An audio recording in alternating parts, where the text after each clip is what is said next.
je m'appelle Chantal et je vous souhaite la bienvenue au culte en ligne de l'Église des Nations de Gatineau. Comme vous le savez, Noël approche, mais en raison de la COVID, les plans de tout un chacun vont probablement être très différents. Si vous êtes seul, que vous avez besoin d'aide ou d'assistance particulière, n'hésitez pas à nous écrire par courriel à l'adresse gatineau@allnations.church. L'adresse devrait apparaître au bas de l'écran si vous n'avez pas compris ou pu noter l'adresse. Pour ceux et celles qui assistent au culte en ligne en direct, vous pouvez aussi cliquer sur le bouton « Demande de prière » et quelqu'un répondra à votre requête. Maintenant, avant de passer à la louange qui nous sera apportée cette semaine par Christiane, Ghislaine et Jean Aimable, j'aimerais ouvrir par une prière pour inviter le Seigneur parmi nous et nous aider à entrer en sa présence. Seigneur Dieu, tu es grand, tu es bon. Nous sommes si privilégiés de t'avoir dans nos vies. Tu es notre Père, notre Sauveur, notre Seigneur. Nous voulons te louer, t'adorer pour qui tu es et tout ce que tu as fait pour nous, Seigneur. Rends-nous sensibles à ta voix, Esprit Saint. Nous voulons apprendre de toi. Nous voulons grandir pour devenir de plus en plus comme ton Fils Jésus. Touche notre cœur. Aide-nous à communier avec toi aujourd'hui. Merci d'être là. Au nom de Jésus. Amen. Bon culte.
chanterai gloire, je chanterai gloire à l'Éternel, je chanterai louange, je chanterai louange à son nom, je chanterai Dieu, mon essentiel, je chanterai en l'honneur de son nom toute ma vie, toute ma vie, je redirai que tu as donné ta vie,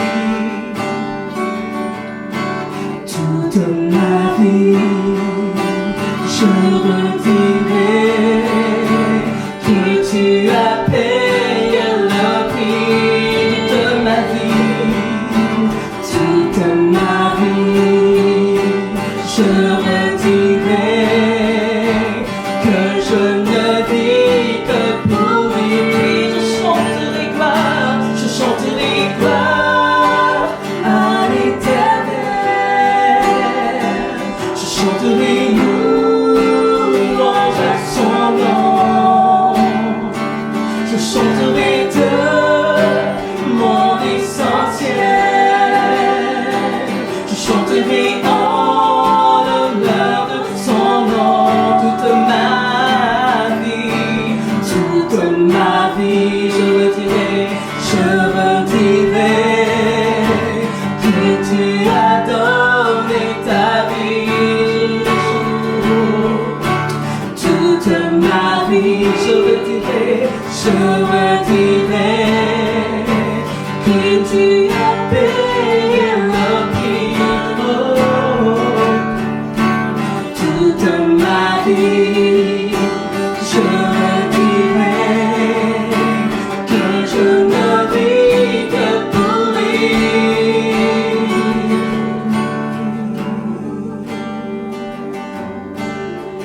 Je chanterai,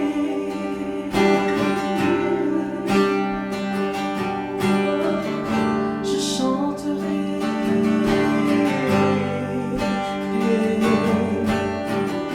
je chanterai.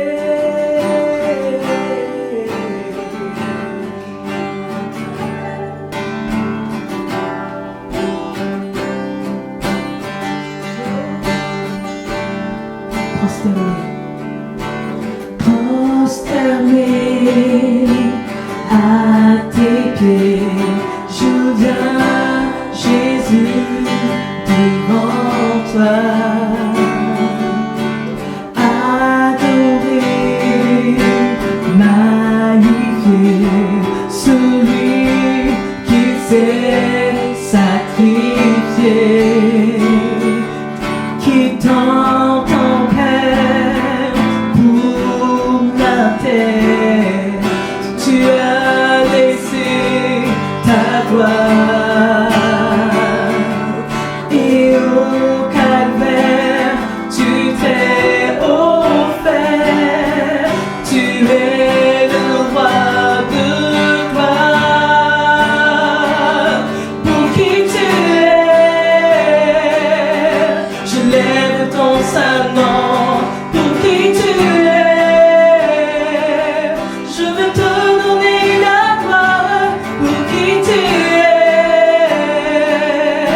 je viens devant ton trône, me servir pour t'adorer.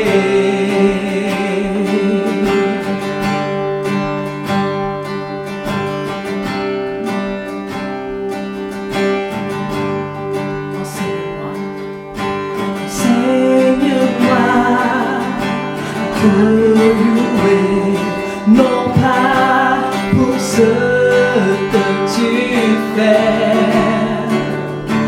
Apprends-moi à t'aimer malgré mes difficultés. Et même si je ne vois pas ta main posée sur moi, tu as promis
mais pour qui tu es, nous voulons t'adorer.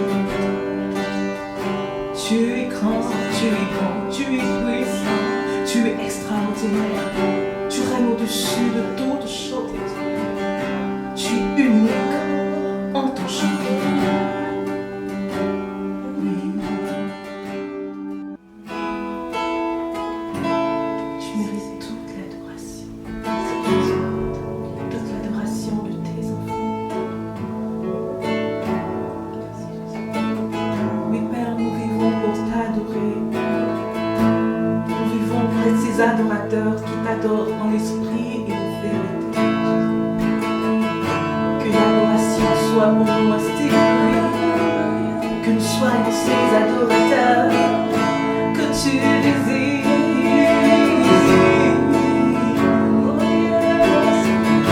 Oui, c'est ma raison de vivre, ma raison de vivre, c'est de t'adorer.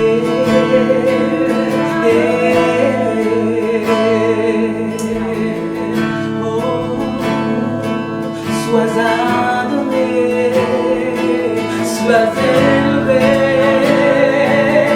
Toi qui assis sur ton trône, sois adoré. Tu mérites la gloire, Jésus, tu t'adorer. Toi seul.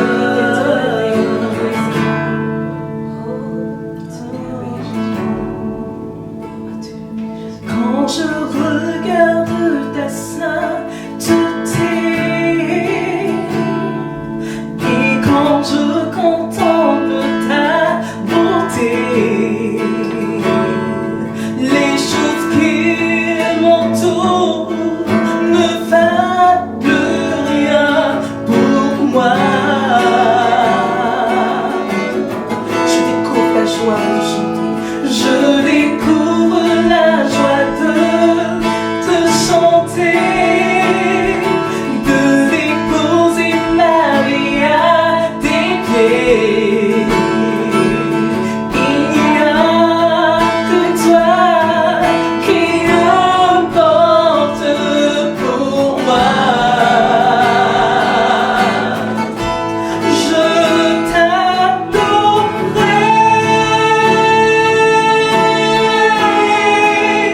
oui t'adorerai,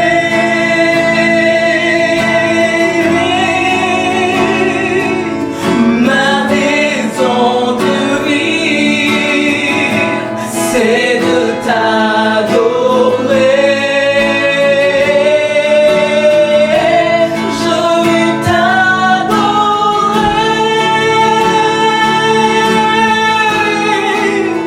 oui t'adorer,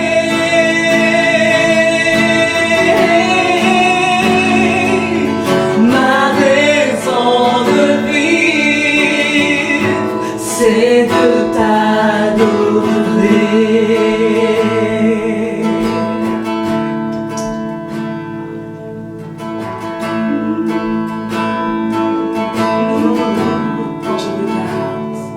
Quand je regarde ta sainteté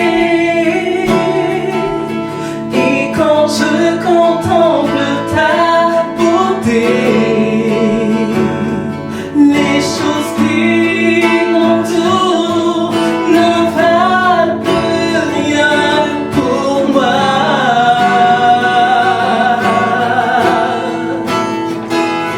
Je découvre la joie de chanter, de déposer ma vie à tes pieds.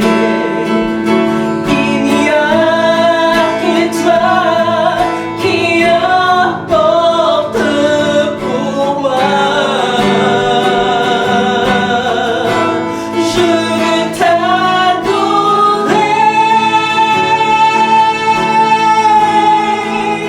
oui t'adorer,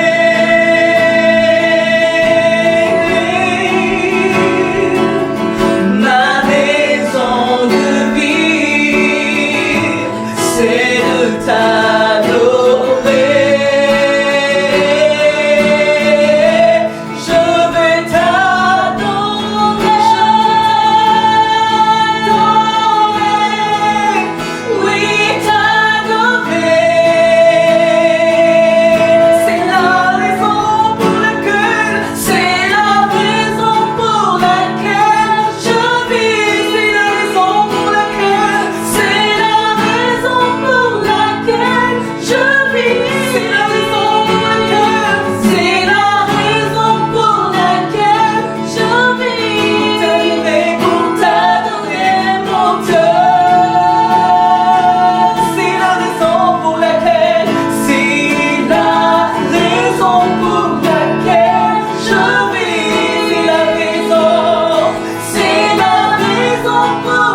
plusieurs façons d'honorer Dieu. On peut par exemple l'honorer par nos paroles, par nos gestes, par nos attitudes, par nos dons, mais aussi par nos dîmes et nos offrandes. Comme vous le savez bien, chers frères et sœurs, tout ce qui nous appartient, c'est Dieu qui nous l'a donné. Les dîmes, c'est une façon de le remercier pour tout ce qu'il a fait pour nous. Alors je vous invite à donner avec reconnaissance pour sa générosité, sa bonté, ses bienfaits, son sacrifice sur la croix. Et de le faire avec joie, car comme le dit la parole, Dieu aime ceux qui donnent avec joie. Et maintenant, je vous laisse avec Bola qui nous apporte le message cette semaine.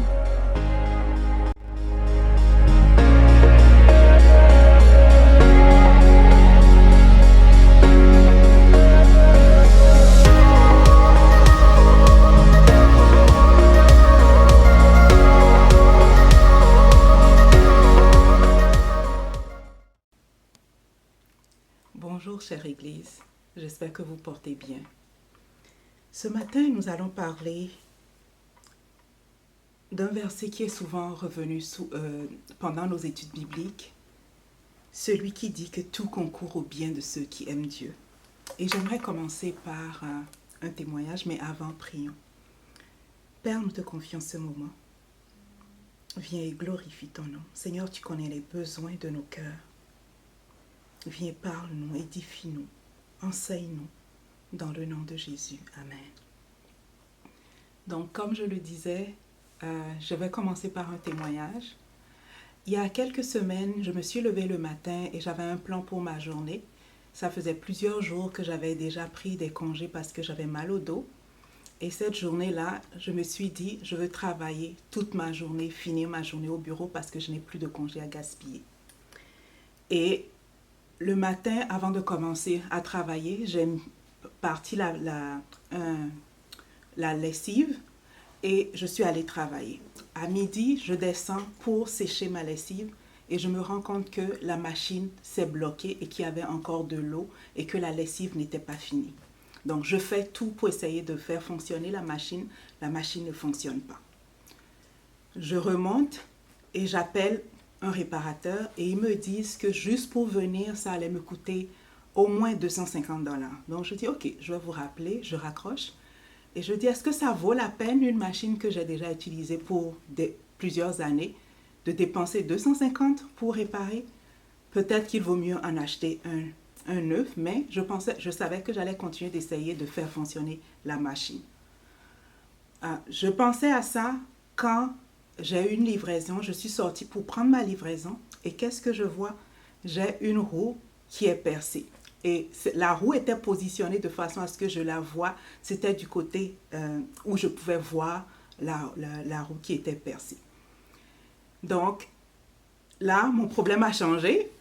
Mon problème était maintenant devenu la roue parce que j'avais des courses pour le lendemain. J'ai dû appeler ma patronne pour lui dire, tu sais quoi, je vais prendre le reste de la journée parce que je dois régler un problème. J'appelle le mécanicien, il me dit que je peux venir. J'ai été chanceuse par la grâce de Dieu. Un de mes voisins passait, je lui ai demandé s'il pouvait gonfler le pneu pour que je puisse l'emmener chez le mécanicien. Donc on gonfle le pneu et pendant tout ce temps, l'ennemi essayait de me dire, c'est toi qui sais prier pour les gens, c'est toi qui te mêles des affaires des autres. Et à un moment donné, je me rappelle, je disais, Satan, tu es un menteur. Dieu est bon, il est bon pour moi. Même dans cette situation, il est bon pour moi. J'arrive chez le mécanicien et le mécanicien me dit, écoute, tu ne peux pas rester dans mon lobby à cause de Covid, va marcher dans le quartier. Donc, je vais marcher dans le quartier. Je n'avais pas prévu marcher dehors, donc j'avais froid, je tremblais. Et j'ai vu un magasin de deuxième main de produits de laveuses et sécheuses. Je rentre dedans et la dame m'explique quoi faire pour régler le problème de ma machine.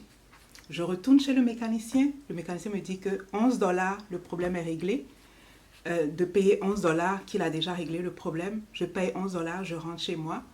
Je fais ce que la dame m'a dit dans le magasin de deuxième main et la machine fonctionne.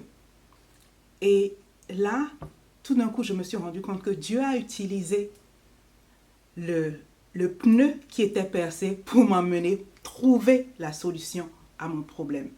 Mais ce n'était pas tout. Là, le Seigneur m'a dit, le problème c'était que j'avais des saletés qui bouchaient l'appareil. Et là, le Seigneur m'a rappelé qu'il y a à peu près 2 mois, j'ai été aider une amie et l'amie m'a donné un produit qui débouche les machines.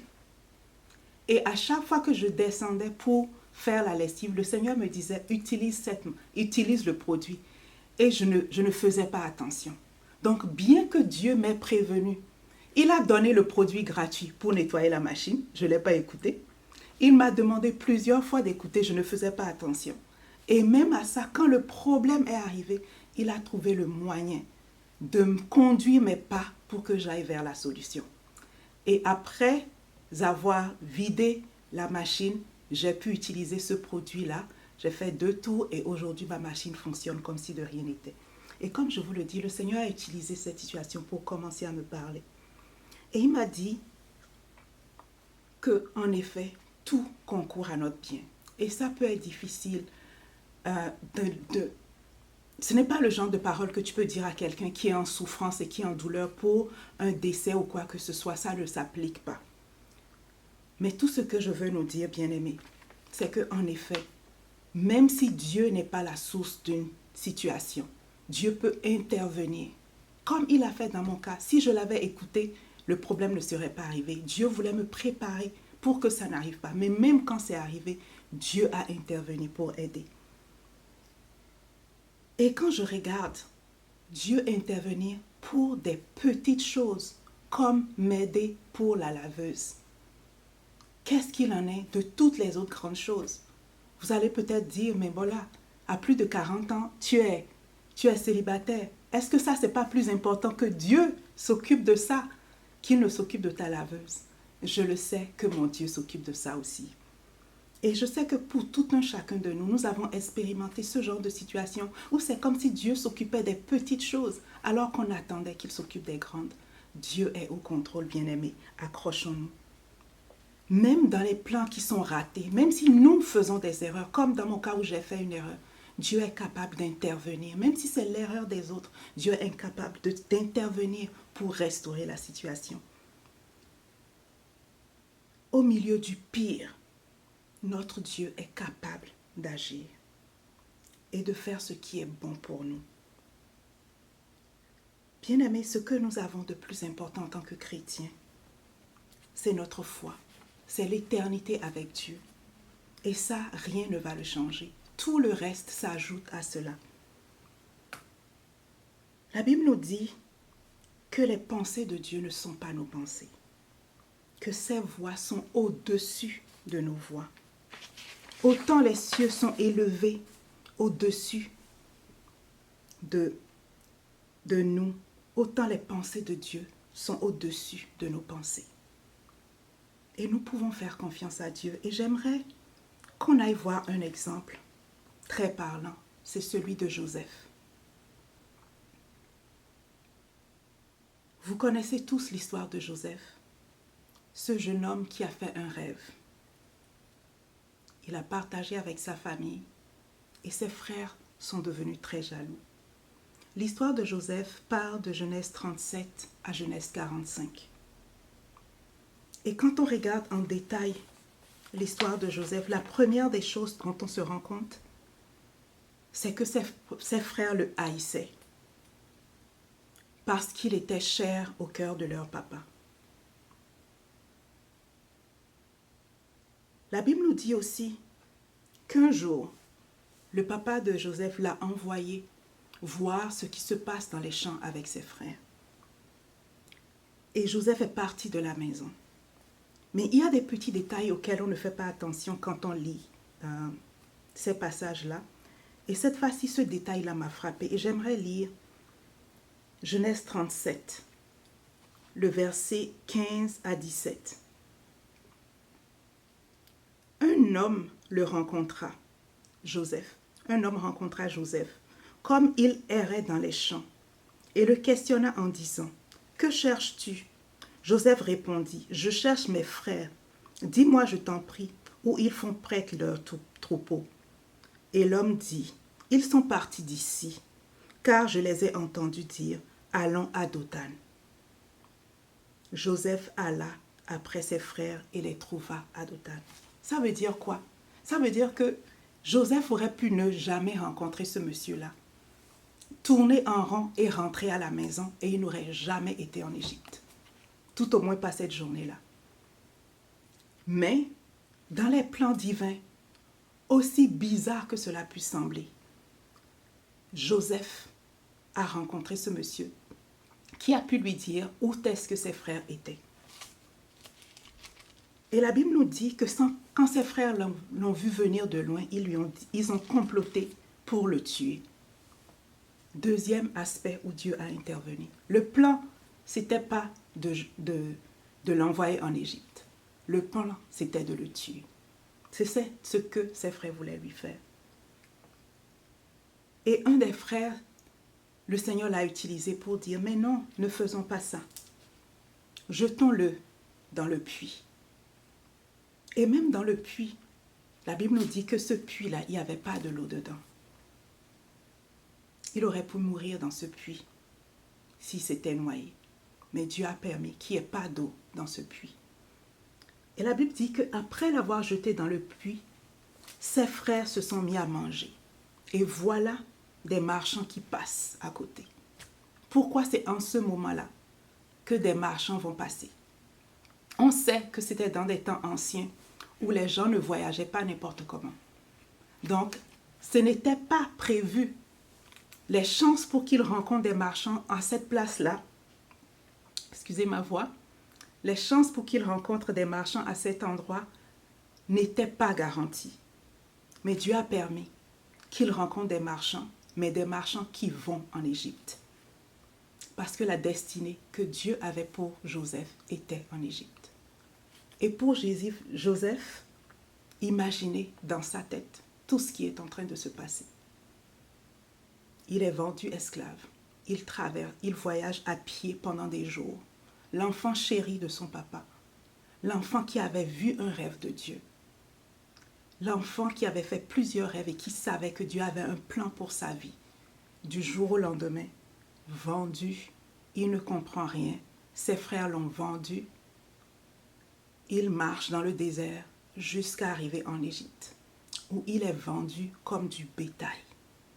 Et là, le Seigneur intervient encore. Il se retrouve chez un homme bien spécifique.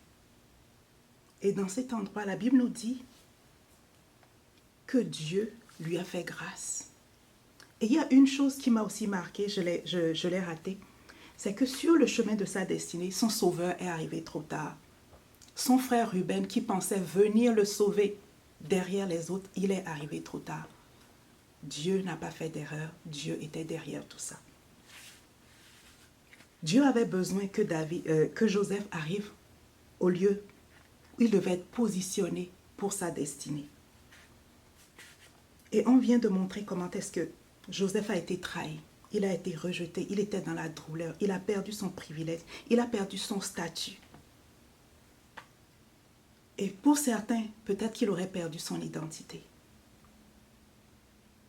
Il était loin de tout ce qu'il connaissait, de sa sécurité terrestre. Mais il semblerait que la seule chose qui lui est restée, c'est son identité d'enfant de Dieu et son intégrité. Parce que Joseph, même loin, a marché avec le Seigneur. Et la Bible nous le montre. Parce que la Bible nous dit que le Seigneur lui a fait grâce dans la maison de Potiphar. La Bible nous dit qu'il a été béni et que Potiphar lui a fait confiance et lui a donné toute la gestion de sa maison. Et que Potiphar a été béni à cause de lui. Il est devenu leader. Il est rentré dans une position qu'il n'a jamais occupée dans la maison de son père. Dans la maison de son père, il était le petit enfant. Mais Dieu lui a donné l'opportunité chez Potiphar de se développer. Et Dieu l'a béni. Dieu était avec lui. Il n'avait pas encore vu la promesse que ses frères allaient se prosterner devant lui. Mais il voyait que Dieu était avec lui. Et nous savons que quelque temps après ça, Je vais quand même lire Genèse 39, le verset 2. L'Éternel fut avec lui et la prospérité l'accompagna. Il habita dans la maison de son maître l'Égyptien. Son maître vit que l'Éternel était avec lui et que l'Éternel faisait prospérer entre ses mains tout ce qu'il entreprenait. Donc nous voyons un témoignage que Dieu était avec lui, même dans cette situation qui pouvait être difficile.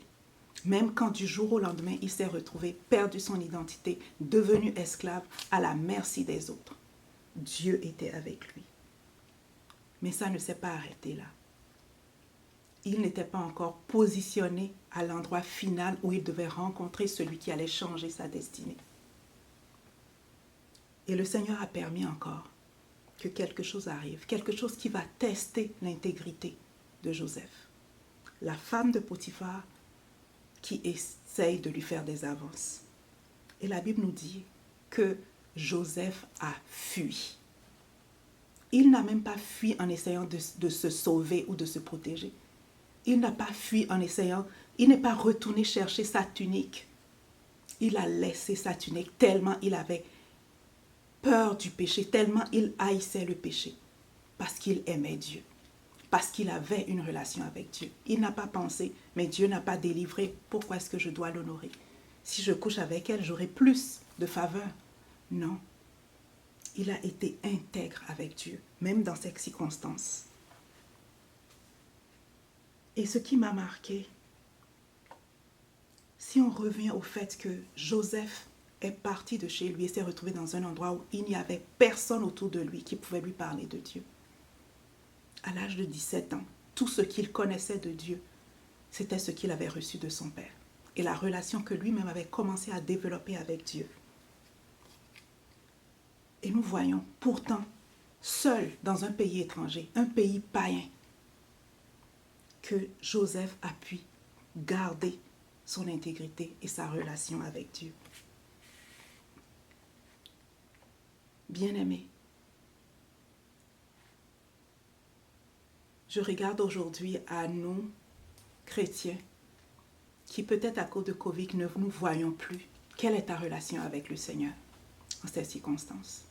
J'aimerais t'encourager à faire comme Joseph, marcher avec intégrité, continuer de développer ta relation avec le Seigneur. Joseph s'est retrouvé en prison. Et même en prison, il n'a pas changé. La Bible nous dit qu'en prison, l'Éternel fut encore avec Joseph. Genèse 39, le verset 21. Et qui lui montra sa bonté. Et qu'il devint celui qui gérait la prison. Et c'est là que le Seigneur a envoyé ceux qu'il allait utiliser pour faire le contact. Et c'est intéressant. Parce que si Joseph n'avait pas un cœur où il n'en voulait pas à Dieu, où il n'était pas aigri, il n'y avait pas d'amertume dans son cœur, parce qu'il pouvait continuer de servir d'une bonne place. Il pouvait continuer de parler de Dieu et de dire, d'interpréter les rêves aux gens autour de lui, même s'il attendait toujours que son rêve à lui s'accomplisse.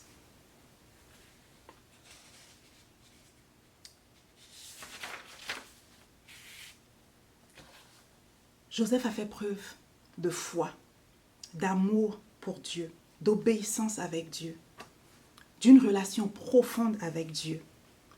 Il parlait avec Dieu, il écoutait Dieu. C'est seulement comme ça qu'il a pu interpréter les rêves des autres, parce que c'est Dieu qui lui a donné le sens de ces rêves-là. Et il a aussi appris une chose, c'est qu'il ne pouvait pas se confier dans des hommes. Même si il a demandé au boulanger de ne pas l'oublier, le boulanger l'a oublié. Imaginez si le boulanger s'était rappelé de lui et avait peut-être intervenu pour qu'il sorte de prison. Peut-être qu'il serait retourné chez sa famille, mais ce n'était pas le plan de Dieu. Ce n'était pas le plan de Dieu. Le plan de Dieu, c'était qu'il reste dans la place où il devait être pour que sa destinée s'accomplisse. Après plus de 10 ans d'esclavage et d'emprisonnement, finalement, Dieu a fait quelque chose. La Bible nous dit que Pharaon fut irrité. La Bible nous dit que Pharaon eut un rêve. Et seul Joseph pouvait interpréter son rêve. C'était l'opportunité pour que le boulanger du roi se rappelle de Joseph et que Joseph soit appelé devant le roi. Et tout son processus, toute la marche qu'il avait, l'avait aussi préparé à régler des problèmes dans ses postes de leadership. Donc quand il a interprété le rêve du roi, il a pu aussi donner au roi la solution pour le problème. Et nous savons tous ce qui en a suivi. Il a été élevé. Mais bien aimé, pour qui est-ce que Dieu a fait tout cela? Pour qui? Est-ce que c'est seulement pour que Joseph ait un nom? Non. Le Seigneur l'a fait pour sauver le monde. C'était Égypte qui nourrissait le monde pendant cette famine. Et Égypte pouvait nourrir le monde parce que Joseph avait été utilisé.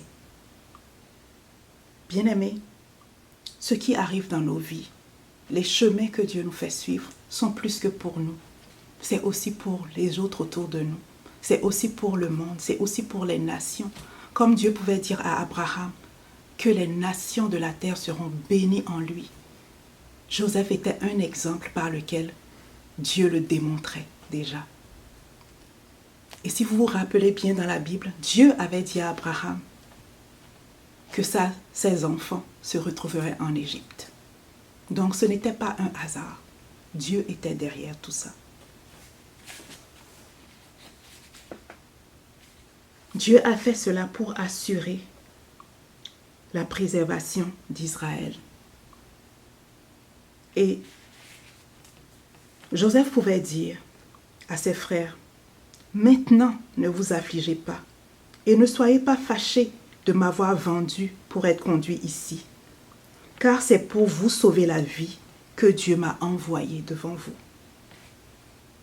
Il disait aussi, « Dieu m'a envoyé devant vous pour vous faire subsister dans le pays et pour vous faire vivre par une grande délivrance. Ce n'est donc pas vous qui m'avez envoyé ici, mais c'est Dieu. Il m'a établi père de Pharaon, maître de sa maison et gouverneur de tout le pays d'Égypte. » Bien-aimé, tu ne seras peut-être pas gouverneur, mais quel que soit l'endroit où tu es, quel que soit ce par quoi Dieu te fait passer, il va tout faire concourir pour ton bien et aussi pour les biens des autres. Parce que le verset dit, Dieu fait concourir tout pour le bien de ceux qu'il aime, de ceux qu'il aime. Donc ceux qu'il aime, ce n'est pas seulement toi. Ceux qu'il aime, c'est les nations. Ceux qu'il aime, c'est beaucoup de gens dont Dieu voit venir de loin le salut. Et j'aimerais revenir au nom que Pharaon a donné à Joseph. Pharaon l'a appelé Znephat-Panéa. Et le sens, c'est Dieu parle et Dieu vit. Donc pour toute Égypte et pour Pharaon, Joseph a été la démonstration que Dieu parle et que Dieu vit. Bien-aimé, Dieu est bon. Et nous sommes appelés à être sacrificateurs. Un autre thème que le Seigneur a utilisé pour nous récemment. À l'image de Christ qui s'est offert lui-même pour nous. Nous savons qu'à la croix, un peu avant la croix, Jésus a dit, « Père, si tu voulais éloigner de moi cette coupe, toutefois que ma volonté ne se fasse pas, mais la tienne. » Et Hébreux 5, le verset 7 à 10 nous dit, « Ainsi, au cours de sa vie sur terre, Jésus, avec de grands cris et des larmes, a présenté des prières et des supplications à celui qui pouvait le sauver de la mort. Et il a été exaucé à cause de sa soumission à Dieu. Bien qu'étant fils de Dieu, il a appris l'obéissance par tout ce qu'il a souffert. C'est parce qu'il a été ainsi amené à la perfection qu'il est devenu, pour tous ceux qui lui obéissent, auteur d'un salut éternel. Dieu, en effet, l'a déclaré grand prêtre, grand sacrificateur. Bien-aimés, nous voyons ici que la souffrance de Jésus lui a appris l'obéissance et l'a emmené à la perfection. Et qu'il l'a fait pour que nous soyons sauvés. Et aujourd'hui, bien-aimés, nous avons le même appel. Wilson nous a rappelé il y a 2 semaines notre appel dans ce monde, l'appel de l'Église, qui est de témoigner Christ.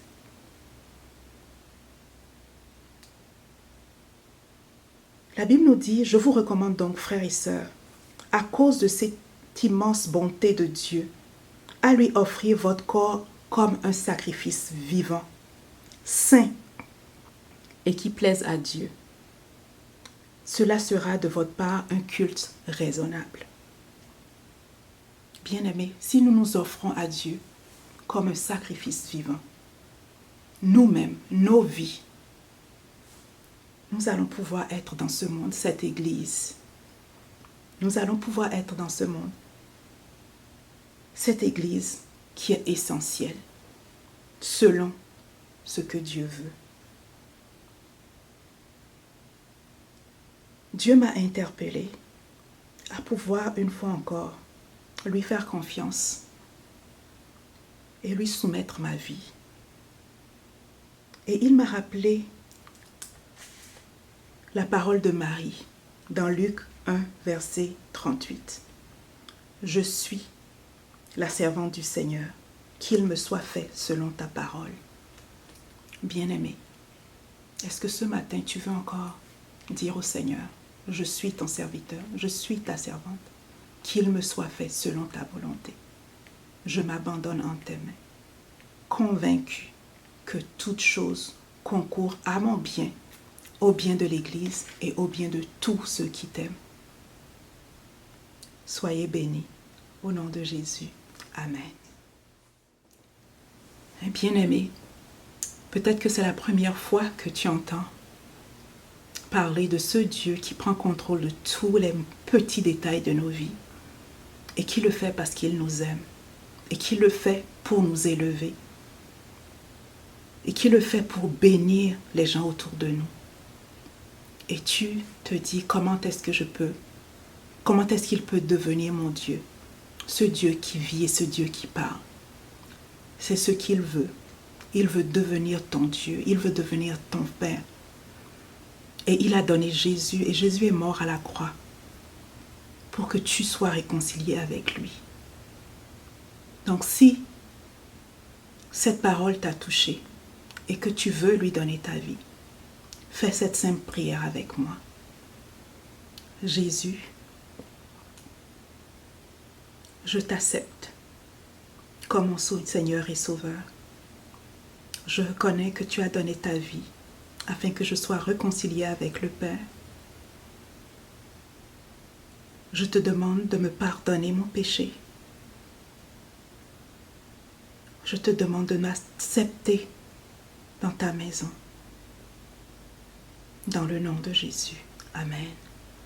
Et bien-aimé, peut-être que toi, tu as écouté cette parole et tu as à cœur de te repentir pour toutes les fois où tu n'as pas compris les desseins de Dieu et où tu t'es plaint. Le Seigneur est là, il t'écoute. Va simplement devant sa face. Demande-lui pardon. Il n'a jamais abandonné les projets qu'il a pour toi. Il est bon pour toi. Il marche devant toi. Il marche après toi. Il t'entoure de grâce. Il te bénit. Dans le nom de Jésus. Amen.